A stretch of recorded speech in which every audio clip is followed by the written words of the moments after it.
renovará.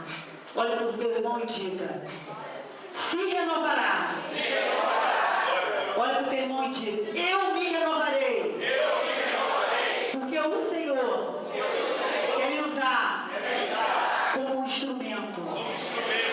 Aleluia. Quando nós abrimos essa palavra, nós olhamos aqui a vida de Jó.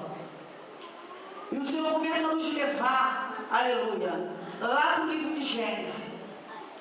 Quando o Senhor viu que o homem não poderia ficar só. E ali, ele criou Eva para estar do lado de Adão. E a Bíblia diz que Eva pecou. E a Bíblia diz, aleluia, que quando o Senhor chama Adão, Eva e Adão se escondem. Eu creio que naquele momento ali, tudo que Deus tinha falado com Adão, tudo que Deus tinha designado a Adão, na condição que Adão estava no momento quando Deus o chamou, eu creio que Adão estava agora sem esperança.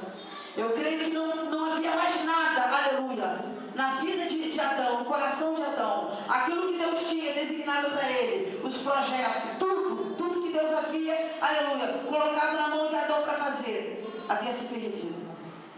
E agora, quando a gente pega o livro de Gênesis, você vai ver Adão se escondendo de Deus. E quando Adão se esconde de Deus, Adão está sem esperança. Quando você começa a caminhar pela Bíblia, você vê vários homens que Deus os chama para resgatar vidas, para resgatar pessoas. Homens que Deus tinha chamado, tinha propósitos. E esses homens olham para si e se vê sem esperança, e se vê sem atitude. A Bíblia nos relata sobre Moisés, o qual o Senhor chamou ele para libertar o povo de Israel, a qual estava sendo massacrado, a qual estava sendo pisado. Naquela situação, quando o Senhor chama Moisés, Moisés está sem esperança.